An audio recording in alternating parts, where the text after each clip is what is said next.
Hey everybody, happy Saturday. This is Jason over at Paydirt DFS.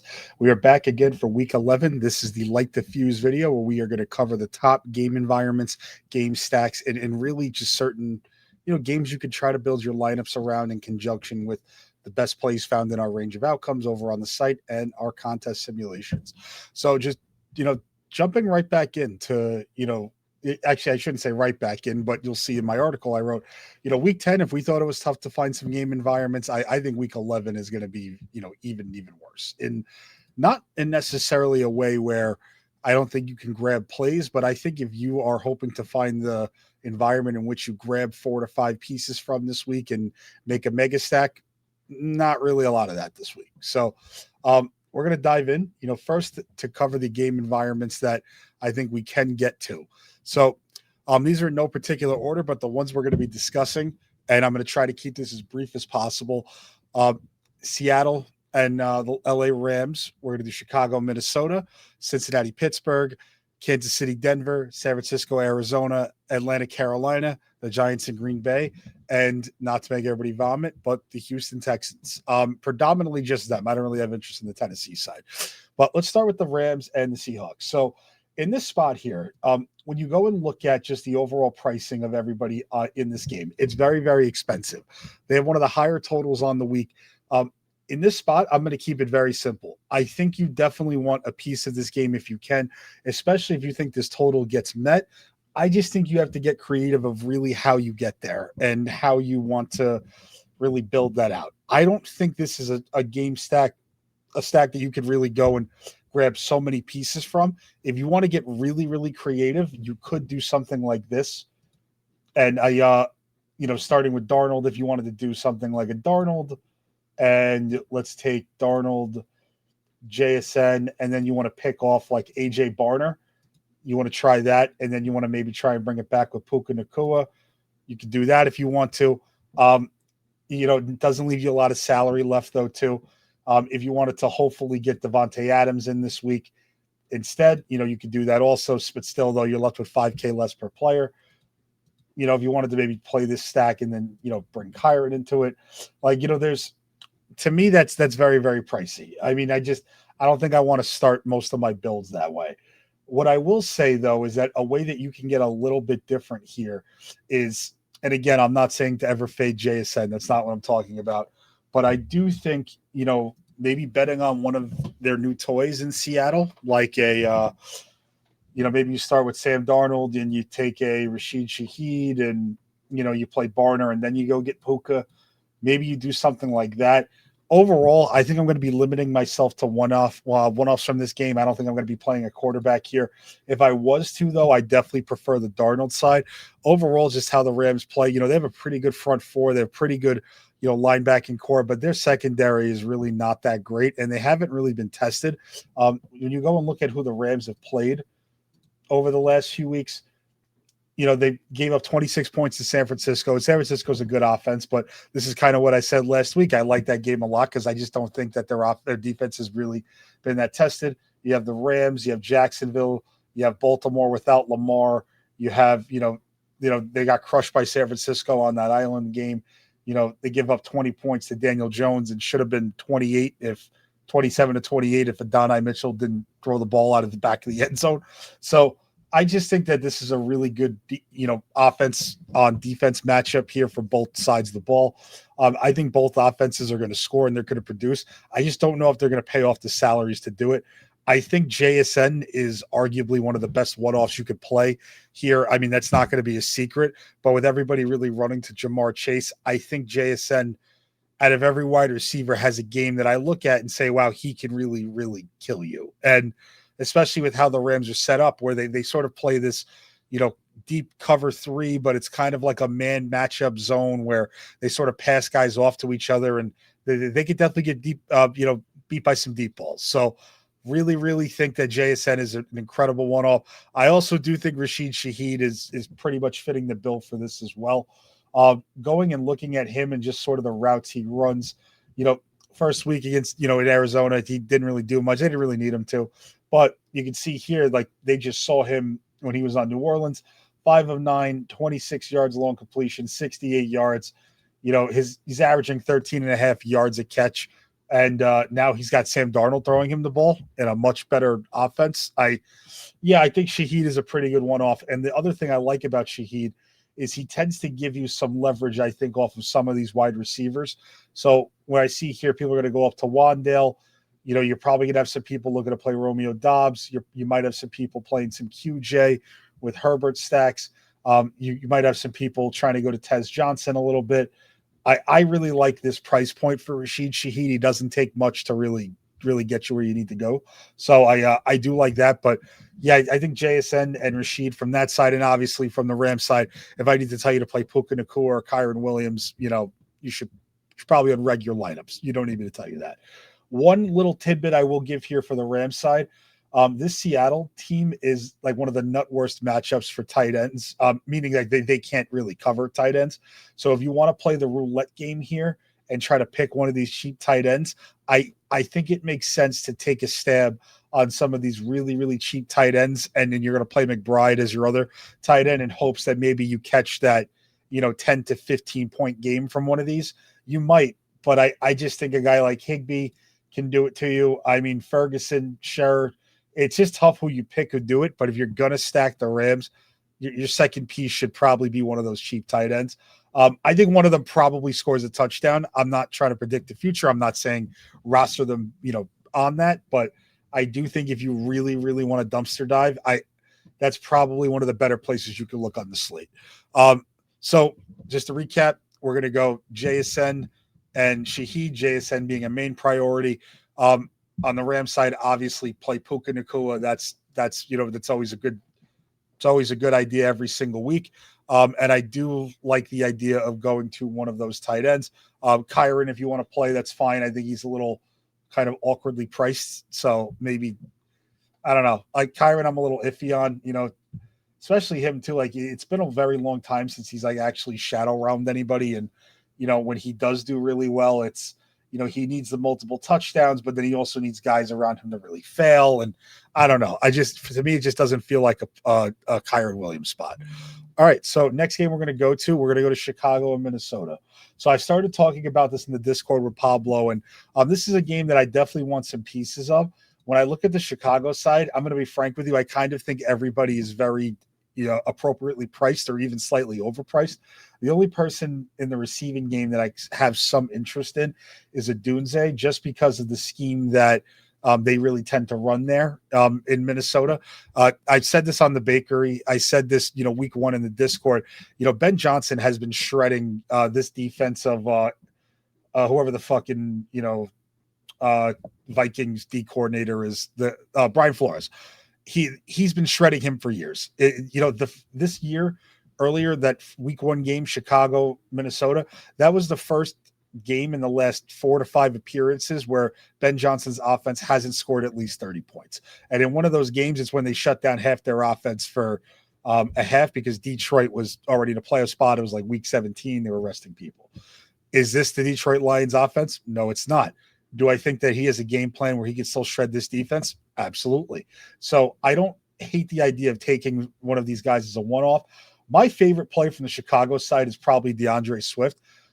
Just the way that he gets used is pretty remarkable. And I think he offers you some really, really great leverage off of a guy like Jaylen Warren. I don't think he gives you a ton of relative value, but I think as a price pivot, he makes a lot of sense for lineups where you don't want to take Jaylen Warren. I also think DeAndre Swift is one of those running backs where he gives you a very, very good floor with his usage. He's going to get a lot of catches out, passes out of the backfield. They're going to give him 13 to 15 carries. And he's the type of running back that if you get touchdowns, like he can really blow the sway out of the water, right? Like, he's not like these other running backs that don't really have a dual role where he's only really a pass catching back or he's only really taking carries. He's doing a little bit of everything. And I like him in the dome here. He's probably my favorite spot from the Chicago side. And I'd rank it first him, then Odunze, big drop off everybody else. On the Minnesota side, by no surprise here, everybody and their mother wants to stack JJ McCarthy. I kind of get it for good reason. There's other quarterbacks in his range, and looking at our contest sims here, you'll see this is a small field set I ran. Joe Flacco's right there, Aaron Rodgers, J.J. McCarthy, Jacoby Brissett, Jameis Winston, Davis Mills. Like, there's other guys that you could play here that are in decent spots, but I think what really sets JJ apart from a ceiling standpoint is how often he's chucking the ball downfield. You're just waiting on him to really have some efficiency. Once he has some efficiency, he's probably going to put up like a 30 to 35 point game one of these weeks. And I'm not saying that because I think he's a great quarterback. I don't. It's just really what they do. He reminds me a lot of Jackson Dart, where he gets a lot of opportunity with his legs. And that's what really separates him and gives him his floor. You can see here, week 1 rushing touchdown. Week 2 against Atlanta, they got really shit on.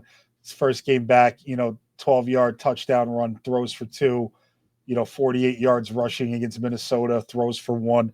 So like I really think JJ McCarthy at this price point just makes it makes sense. But really what even makes sense more than him, and it's in why I think you should consider Minnesota, is that his pass catching options are just not going to be that owned like at all. And to go look at, here a little bit, show you Minnesota.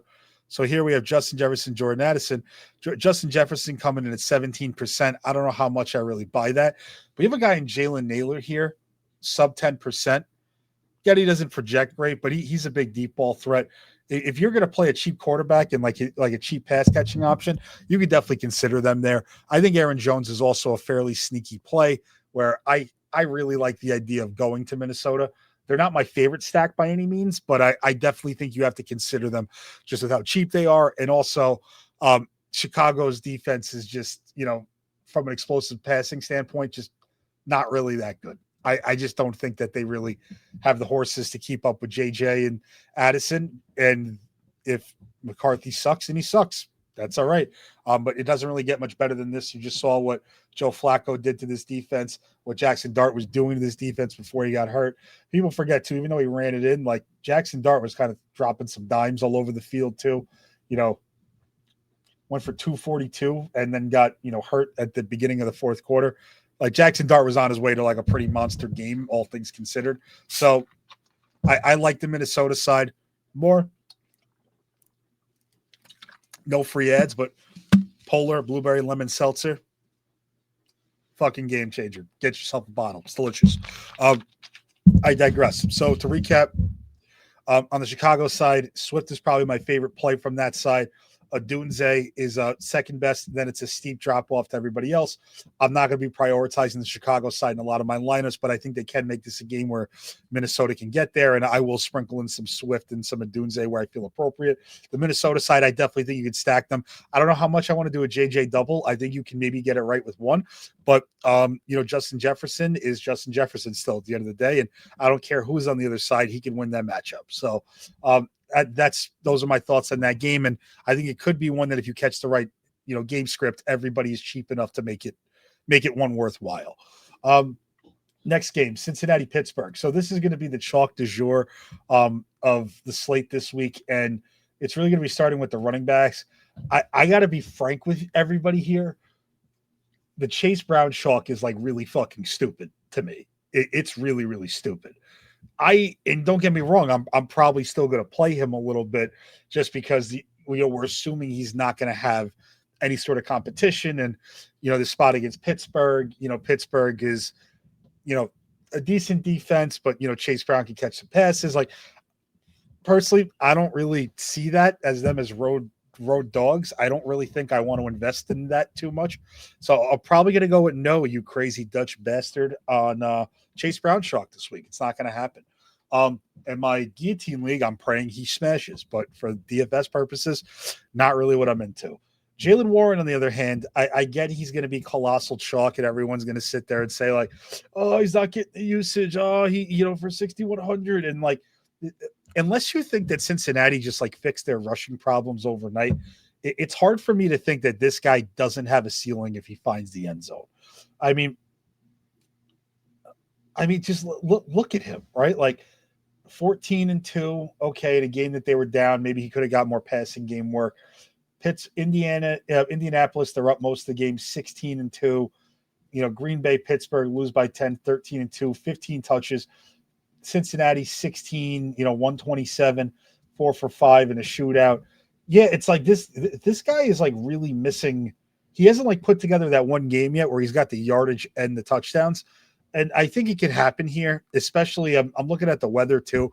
Apparently, it's supposed to be very, very windy there in Pittsburgh. I'm not saying that kills passing games. I actually think a lot of that stuff is overblown. But what do the Steelers really want to do? It's Arthur Smith we're talking about. Arthur Smith is just, God, I hate him. Let's just put it that way. I have a vendetta against him. I think he sucks, but what he wants to do, it's very, very clear how he wants to approach the offensive side of the ball. And as we all know, Mike Tomlin gets like horny for, third and short and, 4th and 2. And, just, we're gonna, try to draw somebody off sides. If not, we're gonna punt from our own, 45-yard line. Like that's what this team is. And if they get it going on the ground, they are gonna keep feeding him because that's what they really want to do. So I personally think Jaylen Warren at 6,100 in small field sets, and I don't want to say just like medium field, but mostly small field sets. I think he's just a very, very good play. I don't think he has a floor that you can really kill you here.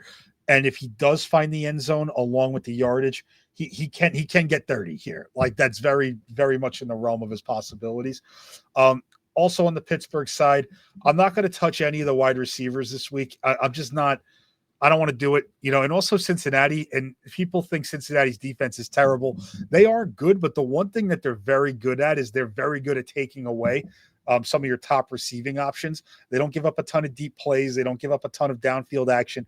And Aaron Rodgers, I think, is like bottom 2 in the league in passes of like 8 yards or more this year. I just don't want to do that. I don't want to invest in that. DK Metcalf is not getting the volume that makes me confident that we should be investing in him here in this spot. I personally think you could play some tight end roulette. I think that's kind of fucking sick in large field. Like I think starting with Aaron Rodgers and, picking either one of Freiermuth or Jonnu Smith. I mean, if you want to play Darnell Washington, fine, but like I don't think he's that relevant. But Jonnu Smith, Freiermuth, like sure, I think if you want to roll the dice in MME, you can. But overall on the Pittsburgh side, I'm probably just going to invest in Jaylen Warren, especially because we're seeing the ownership on Aaron Rodgers come up. Aaron Rodgers, I will never play when he's chalky, so I'm out on that. I'm good. But I don't mind one of the tight ends, and I really, really think Jaylen Warren, he could fail. It's just I don't see where he fails bad enough where you can. I just don't want to put a bet on that, really. Like, even if you're like, I don't like his 16 touches. Yeah, but if he goes for 102, like, do you give a fuck about his 16 touches? No, you don't. You don't care. So from the Pittsburgh side, that's what I'm thinking. The Cincinnati side, I mean, you got to stack them this week. I think if you're playing small field, medium field, large field, if you're playing at least 5 lineups or more and you don't stack Cincinnati this week, I really think you're just doing yourself a disservice. If I told you that 3 weeks ago, Joe Flacco lit this defense up to the tune of 342 and 3, Jamar Chase had 23 targets, T. Higgins went for 96 and 1, and now just because they're in Pittsburgh, Joe Flacco is 4 to 5% owned. That's crazy. I mean, I think Jamar Chase is just like a staple in any cash lineup. I think Jamar Chase is, outside of JSN, he's the one wide receiver that I think like if you don't play him, he has the most chances of killing you. I actually like the idea of, if you can, of getting JSN and Chase together, which we're going to kind of explore in a minute when we get to some of our cheaper stacks. But I do think stacking Cincinnati is a great proposition here. Pittsburgh has been better. I will give them that. But, they did give up 2 100-yard receiving games to the Indianapolis Colts. 2 weeks prior, they, 2 100-yard receivers, even though they didn't really find the box. That's pretty crazy. Justin Herbert just had some decent success against them, through the air too with Ladd McConkey. And also if Gadsden didn't get hurt, maybe that's a little bit of a different game. You got to stack up Cincinnati here. And especially just going Flacco, Chase, Higgins. I like that a lot. 5K left. If you want to add in Noah Fant and take out Higgins, you can too. Noah Fant in this spot, very good, 3,200 too. You could play that. You get almost 5,500 left, whatever you want to do. And I don't think you need to bring it back with anybody. But if you were going to game stack, I think this is the one you do. You start with these three, and substitute Higgins in for Fant if you want to. Play Jalen Warren. You got 53-40 left, and then you could do something like you can go get. Let's say you want to go get Josh Jacobs. You want to go get McBride here. Defense will just plug and play anybody. Will play you'll play the Cardinals. Who gives a shit? Now all of a sudden you just got to find your value wide receiver, and then find your favorite 5K player like Wan'Dale Robinson, and then you can go and grab Christian Watson. A little intergame there, man beater against a pretty good man matchup. That's what you can build. So I really, really like this spot for the Cincinnati team. Their team total is a little disgusting, but it just makes too much sense. You already seen them do it once this year. They're going to be low owned. That's like an automatic. You must have forgot. Just play it. Not my favorite stack though. We'll get to my favorite one, but I definitely think you need to consider them. Okay, next game we're going to go to talk about. We're going to talk about Kansas City, Denver, and everybody's going to be thinking what the fuck? This is gross. AFC West matchup, two really, really good offenses. Why do you want to do this? So let me explain. So I do not think that this game has the likelihood of killing you if you don't really include it. But what I will say is that I think that there are some pieces in this game that are just way, way, way too cheap for what they do. And predominantly, that's going to start with Travis Kelce on the Kansas City side, and also RJ Harvey on the Denver side, who is now in a spot without J.K. Dobbins. So both of these teams are very interesting. Throughout the year, they've been mostly playing man-to-man. The last few weeks, though, Kansas City has actually incorporated a little bit more zone as of late. And they had to get a little bit healthy on their defense, and maybe they look at Denver's receiving core and say, outside of Sutton, we're not scared of you. We're going to man you up. You want to do that? That's fine. Denver's got man beaters all over. Sure. If that's what they want to do and play. But RJ Harvey is a guy that as a Denver Bronco fan, we've all been waiting to really take the reins. He's a fantastic pass catcher. And this KC team is not great against pass catching running backs whatsoever. I do like the proposition of taking RJ Harvey in your lineups. I think you're probably going to see something along the lines of, 10 to 12 carries and 5 targets. And also, if it's going well, you may even see a heavier dose than that. Sean Payton, I don't think he's a great play caller. I have my, reservations about what he's doing with Bo Nix and whatnot. But when he sees something he likes and he really thinks it can be exploited, he does it. They've said every week that he always has one play or 2 plays a week that he's like, if we get in this situation, this is a touchdown. And a lot of them feature RJ Harvey. He's playing that Kamara role for them, and he's going to get all the work at 5,400. They're at home. They're home dogs. And I really think RJ Harvey is just too cheap here. For the receiving options also on Denver, I don't mind Cortland Sutton at 5,900. I just don't think I really want to bet on him having a Shadow Realm game here at 5,900. I just don't think that's going to happen. I do think that Marvin Mims at 3,900 is a very interesting value piece. If you do think that you see them play a lot of man-to-man, he only takes one play to really it's only one play for him to really pop off. And Franklin, sure, if you want to do that, he's getting a lot of targets, but I just don't think – I think they spread it around too much to really bet on any of those guys, but I do like RJ Harvey quite a bit. On the KC side, the reason why I really like Travis Kelce this week as sort of a pivot, especially off of a guy like George Kittle and maybe, Gadsden, is I think Kelce has actually looked – he hasn't looked fantastic, but he hasn't looked as bad as everybody thinks he has. I think if you think he looks bad, you must think Mark Andrews looks like, that looks like he should be in a wheelchair, right? If that's what you're saying.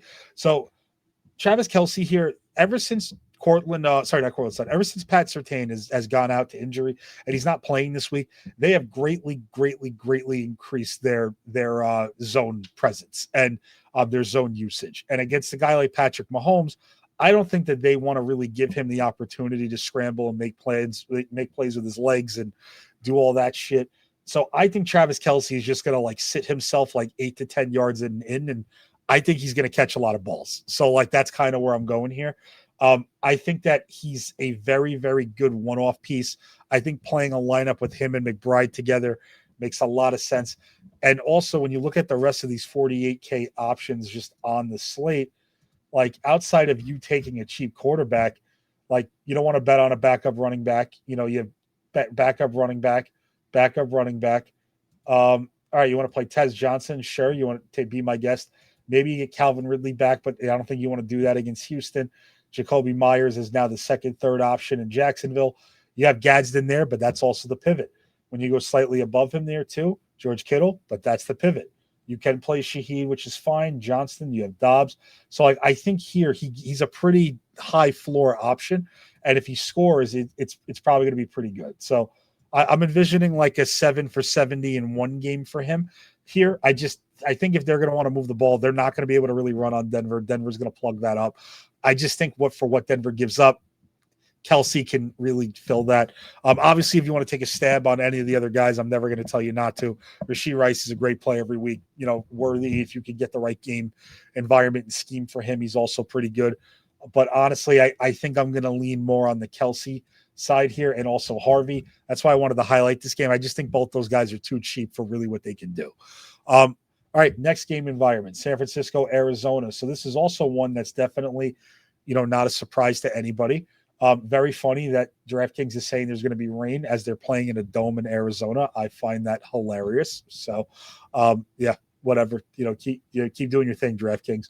But this game just features a lot of, I want to call it certainty, and I want to be very careful when I use that term because I don't mean certainty in that, Brock Purdy's in now, Ricky Pearsall's back, Zonovan Knight's questionable. Who's going to get that work? Like that's not what I'm saying. But what I am saying is that if this game really becomes the environment that you need to have pieces from, there's a lot of certainty of what pieces are going to do it for you. And that's Christian McCaffrey, that's Trey McBride, and it's probably one of George Kittle, Michael Wilson, or I think that probably is it. And if you want to pick your wideouts for San Francisco, you could be my guest. My preference is to take anybody in the slot. Sorry, quick Celtic break. So looking at, let's start with the San Francisco side. So Christian McCaffrey, 9K. Yeah, like every week he's a really good play. The one thing about this spot that I don't love is that, outside of his price, is that the way that Arizona plays, they really like to keep the ball in front of you. They don't really give up a ton of explosive plays. I said this last week in the Discord to Dire Walk, where he was like, yeah, the top three quarterbacks are out. And I said, you know what, Arizona, the way that they play, man, they just try to like bracket people, and it's like tight window throws they try to make you to make and whatnot. And yeah, like JSN just smoked them on that first play. And I was like, wow, they did try. I watched the play 4 times over. They did bracket him. It just didn't really work. And then thankfully, that game went the way it went, and I didn't have a lot of JSN, so I was happy, but I was definitely scared. In this spot, I just don't think that any of these San Francisco guys on the outside are very good enough to beat you. What I do think you need to do, though, is really figure out who that slot person is, and that's who you could probably lean into. Arizona, they play a ton of cover 4 and cover 6 shell. They want to keep you in front. They're very similar to the Colts, where they try to get pressure with a base 4, and that's really all they try and do to disrupt you. So when I know, let's assume that that's going to be the case again, because it's been the entire fucking year. They just don't really have anybody in the middle of the field. Like this cover 4 shell, they leave the middle of the field wide open is really, really what that is. So when I go and look at slot rate and slot snaps, and again for San Francisco, this may be a little tough because they've had so many injuries. So the last few weeks, Valdez, Scantling, Kittle, Russell Gage, Robinson, Jennings, like that's pretty funny. But really the leader on the year is Juwan Jennings. When I go look at their slot, and that's for slot snaps. When I go look at their slot rate now, to a little different. Yeah, it's Valdez Scantling when he was on the team, Russell Gage.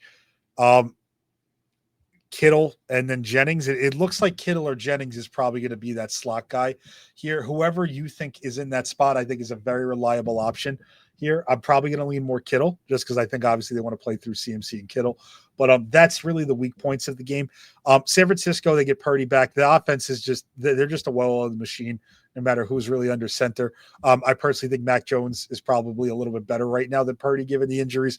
But I do like the idea of playing Kittle. I like the idea of hopefully McCaffrey having that game that crushes, and he can definitely do it against this defense. This defense is not as good as the other ones that he's sort of shadow realmed. So they're also not as good as the ones that have held him down. So price is a little hard to stomach here, but I do think that this game gets pushed into that mode, and Arizona, well, San Francisco can really do that, and they can really put up points. And they also could put up a tournament score that you didn't need to have, but they score 28 points, and none of their guys make the optimal. It's just more about the game environment.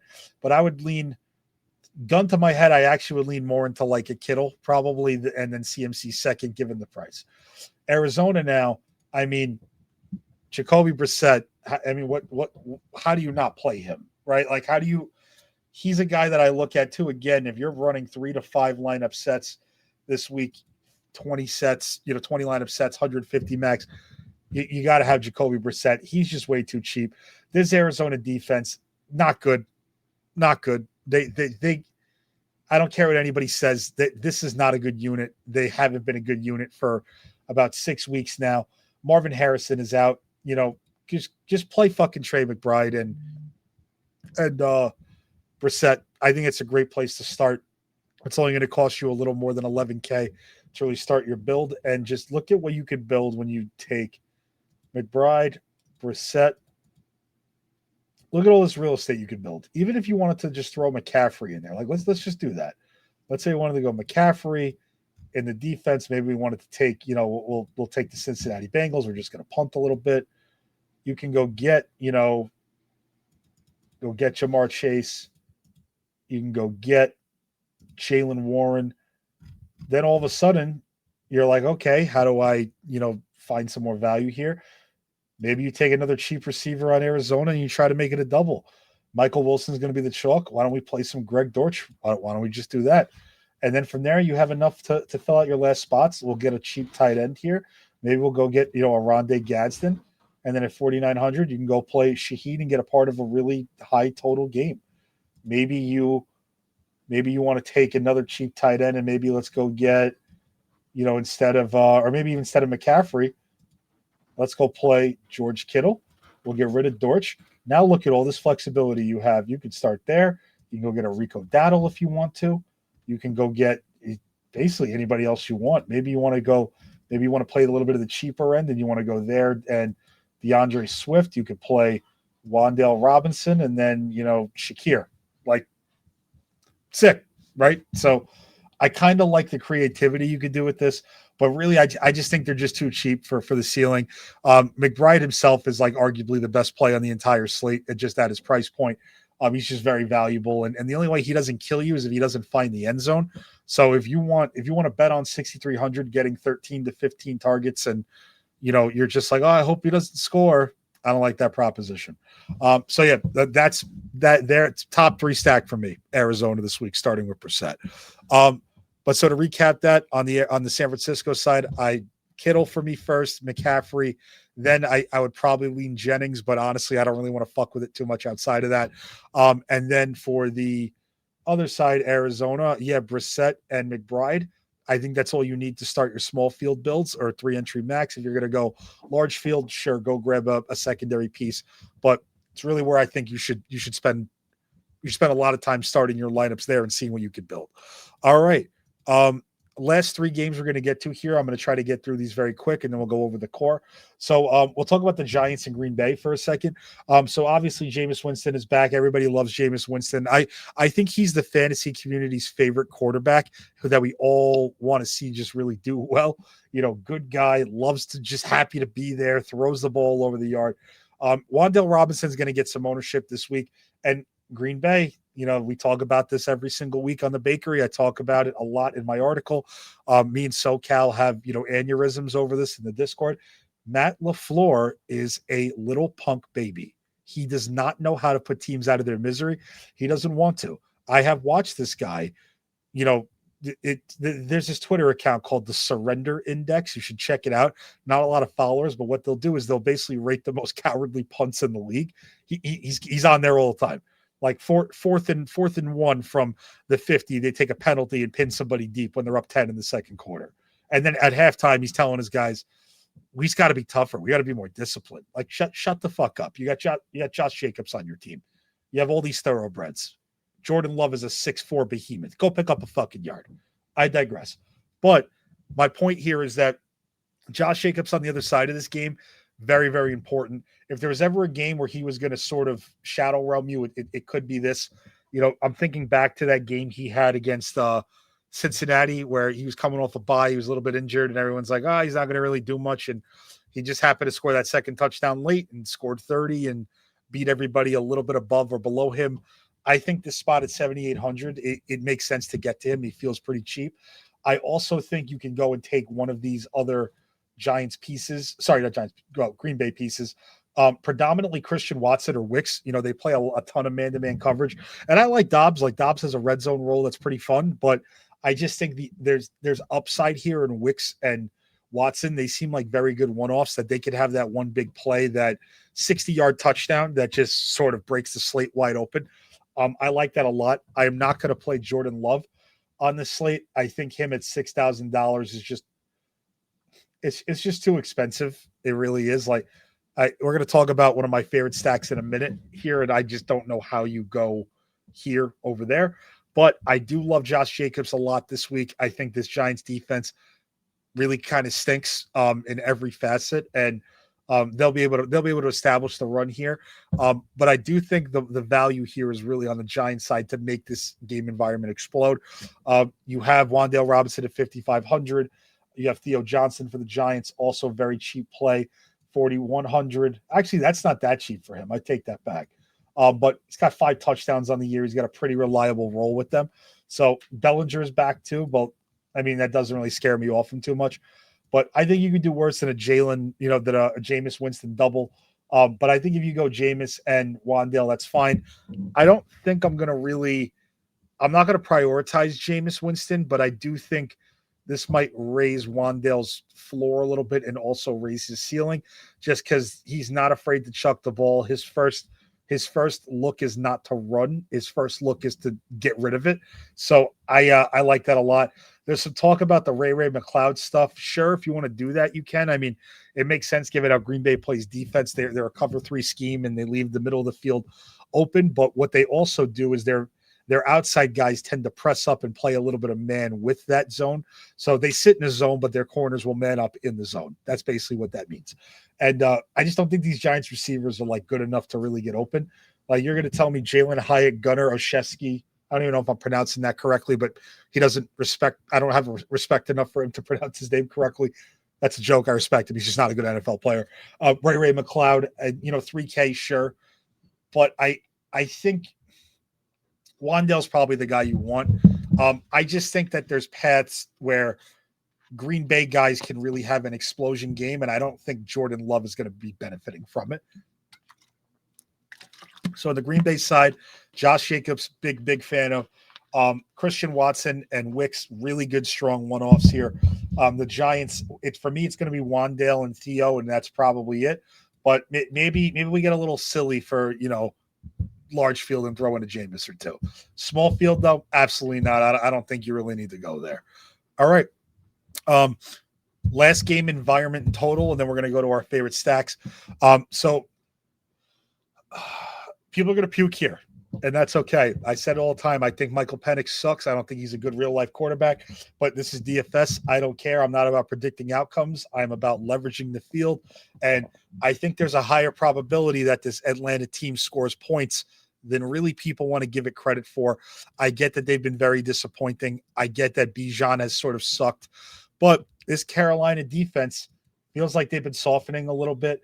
Look at the last 3 games here, too. Against Buffalo, James Cook, 245 yards. Green Bay gave up, and that's a game where they went into Green Bay and won, 104 on the ground. New Orleans, not a great rushing team, 122 on the ground. And now you have to deal with, Bijan Robinson and the Falcons. I don't care that we saw this game once before. It was in Carolina. It was a little bit different. I think this Atlanta side is very, very fruitful. They have a team total of about 23 this week, which is sort of middling for the slate. It's not on the highest end, but they're in the dome, number one. And number two, I think you can realistically rely on where the ball is going to go here. So starting with something like a Michael Penix, Drake London, who is questionable, that's fine, and Kyle Pitts, this is very good. This is a very good start. Even if you wanted to just pick one of these guys, I'm all in.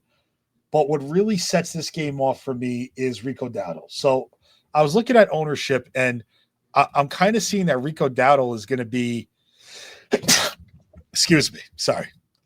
Rico Dowdle, I think, is going to be owned, but not really as much as he should be. I'm probably seeing like 10 to 15 for him in most spots. And where do we have him at? Let me take a look really quick. So look at here. We seem to have Rico Dowdle at 10%. If he's 10% here, man, I'm all about this, and I want him a ton. Like, in my opinion, I think it makes sense in builds where you're going to prioritize, top end wide receivers. I think starting with like Warren and Dowdle, or a pivot off of Warren and Dowdle, that's a very, very strong way to really start your lineup this week. And Atlanta itself has just been, honestly, dude, they've just been so fucking bad against running backs. You saw what Jonathan Taylor did to them last week, and I get Jonathan Taylor and that offense is different, but they are horrendous against the run, like absolutely pitiful. Their opponent rushing yards per attempt right now on the year, they are fifth worst in the league at 5 yards per attempt. In the last 3 games, they've been giving up 5.2 yards per attempt. Over their last 5.1. They haven't figured it out, and it hasn't been better. Teams are starting to really attack them a lot with these big jumbo personnel sets and just trying to jam it down their throat, because honestly, like, they want to keep Bijan off the field, and they say if Michael Penix can beat us, he'll beat us. So I really like starting with Rico Dowdle here, and this is one of the other games outside of Cincinnati. This is like one of the game environments that I think you actually can stack and stack a little bit from both sides and not break the bank. Rico Dowdle from Carolina is the only play I want. It's 110% the only play I want. I don't want anybody else there, and I think he's a smash play here. Penix, London, and Pitts, you're looking at a little north of 15K for this 3-man stack here. And also, when you look at Tyler Show, just threw all over this defense. I don't know how to pronounce his name, but that bum from the Saints, divisional opponent, weapons like Drake London and Kyle Pitts, great leverage off of a guy like, Jacoby Brissett, Jameis Winston, some of the JJ McCarthy, right? Like that's really why I like this a lot. I think you could even play a Penix stack in small field.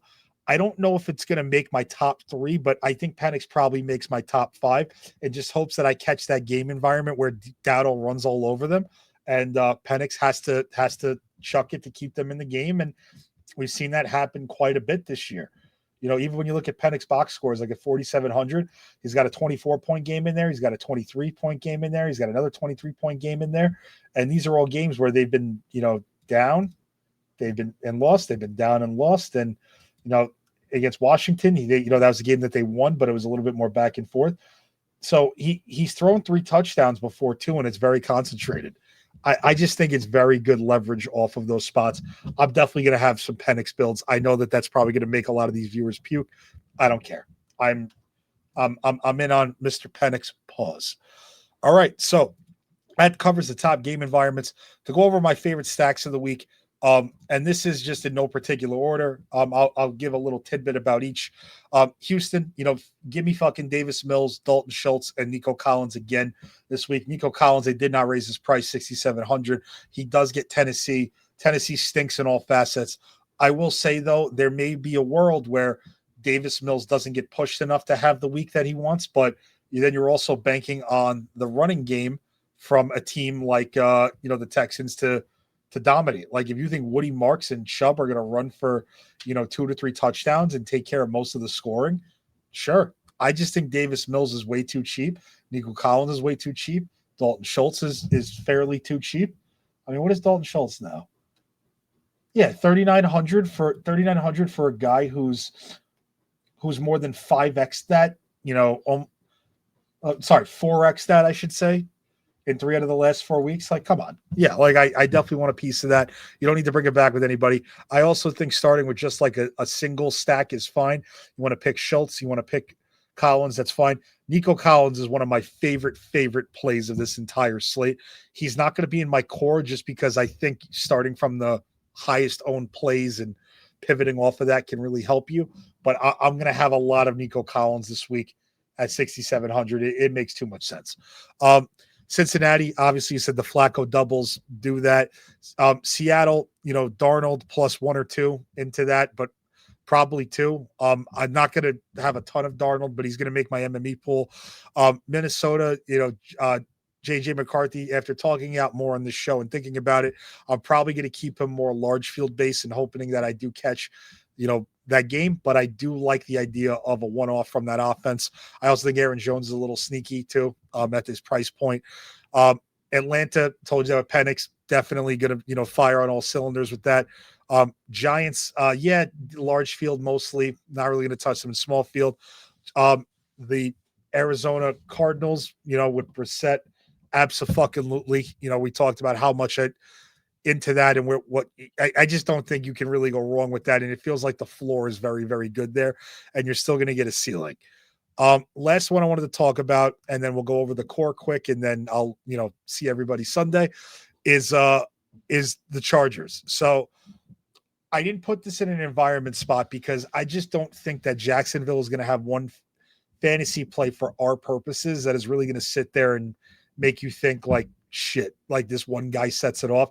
Not like that. They find a way to put up points though, man, whether it's Trevor Lawrence using his legs. You could run a little bit on the Chargers too. So like maybe ETN or Tootin get it going. I don't know. The wide receiver room is a little bit more convoluted than you'd like to see here, but the prices are nice. Not on Parker Washington. That's a terrible price. Everybody healthy. But Jacoby Myers shares, 6.1. Brian Thomas Jr. I don't really love that, right? Brenton Strange is still out this week, so that's still not good. But on the Chargers side, I definitely want some Justin Herbert, and I definitely want to pick these pass catching options. Here's the reason why. I don't believe that expensive quarterbacks are the way in this 2025 meta of NFL fantasy football on DraftKings specifically. Can they win? Yes. Is the likelihood of them actually shadow roaming you very slim to none? And the reason for that is, one, when a cheaper quarterback has cheaper pass catching options that they can use to get to where they need to get to, it just opens up everything. So like some people will probably play Josh Allen this week. Some people will, I don't think anybody's going to play Lamar. I mean, if they did, that's, more power to you. But I just don't think you need to spend up at all. Herbert is the only guy above 6K that I'm going to have some interest in. And it's purely because his pass catching options are cheap enough where they could have a ceiling game and he could bring them along for the ride. So when you go look at a guy like Ladd McConkey in the spot, Jacksonville, I believe they play a ton of zone coverage. I'm going to verify that right now. Give me 1 second. Let me see. So Jacksonville is top 12 in the league in zone coverage. They run zone about 72% of the time. The last 3 weeks, they've been about 68% of that. So they're mixing in some, man, not a ton, but if they are mixing in some, man, like you don't like QJ and, Ladd McConkey to win those matchups. If they sit in a ton of zone too, how do you not like some Keenan Allen? I get that he hasn't been that great, but to share with you more about what they do and why I think you can consider him. So when you look at the last matchups, Keenan Allen, Kansas City, man coverage heavy, kind of crushed them. Play a little bit of zone, sure. Vegas, super zone heavy, crushed them. Denver, very, very heavy man, and they had Pat Surtain on QJ, pretty crazy. Against the Giants, offensive line woes, not great. Washington, Bad secondary, still goes 5 for 9, but they didn't really need him to do much. The Chargers against Miami, 4 for 7, didn't really need to do much. I mean, I know it was a little bit of a closer game, but offensive line struggles still there. Big, heavy zone matchup against Indianapolis, rips them from 119-1. Minnesota, big zone team. They blitz a lot, and they've had offensive line problems again. Not great. Tennessee, those two defensive scores from Tennessee really sort of changed the outlook of that game. 2 for 5, not great. Pittsburgh will mix in man and zone a lot. The zone that Jacksonville runs, I think, is just too soft, and I think one of these guys, McConkey, Allen, or QJ, can have a game that really kills you. This secondary is very bad. The Chargers are one of the top teams in the league in pass rate over expectation. And also the Jaguars are number 2 in the league in letting teams reach their pass rate over expectation. Secondary's horrible. They're not getting any pressure here. I just think, and also the fact that they're on the road, I think Jacksonville is good enough. And I think the Chargers defense isn't great enough to limit them as much. I think Jacksonville is good enough to make this game go a little bit of back and forth, and that's really all you need. So starting with somebody like Justin Herbert, let's go Ladd McConkey, and let's go Gadsden. 5,400. I like that a lot. What if you wanted to go cheaper? You wanted to go Keenan Allen and Gadsden, 5,600 left. Great. You wanted to go QJ, and I can't believe QJ is only $5,000 like that. That's insane. Almost 5,700 left per player there. Like that stack a lot. You don't need to bring it back with anybody. But yeah, that's where I'm leaning. And now for last but not least, the core, and I will have this posted on the site. So I'm going to start with running back tandem of Warren and Dowdle. I'm not saying you need to play this verbatim. This is just a way for you to start your lineup so that way you know where to pivot off of. We're going to keep it very simple. We're going to go Jamar Chase, and we're going to go Trey McBride. And I think from here you can kind of mix and match and start to get a little creative. But that's it for the, Light the Fuse Week 11 game environments segment here on, Paydirt's YouTube channel. If you guys have any questions, just come hit me up in the Discord. I'll be around. But let's bring some trophies home this week. Just let everybody also know we have the Slate Talk tonight with Pablo and James at 9:30 EST, where you're going to have two boomers just breaking down the slate. It's going to be great for all parties. But I'll see you guys in the Discord. Thanks so much.